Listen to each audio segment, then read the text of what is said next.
Hello mga boss, today didemo ko sa inyo yung ating pinaka-latest sa dashcam F24. So dito po tayo ngayon sa KCC Mall de Zamboanga, naghihintay ng parking. So ayun, may umalis.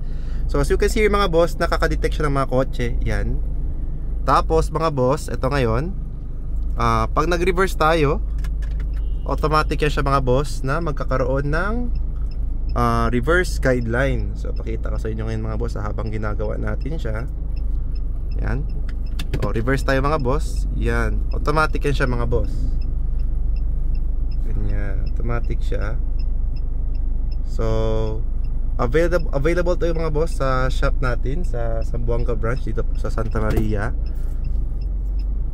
Meron po tayo dalawang klaseng dashcam. Meron po tayong F24, meron din po tayong F11 Plus, but this one is the latest.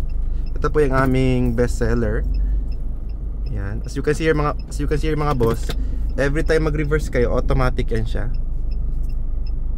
Yung camera na to mga boss is nakalagay siya sa loob ng sasakyan, kaya medyo blurred siya.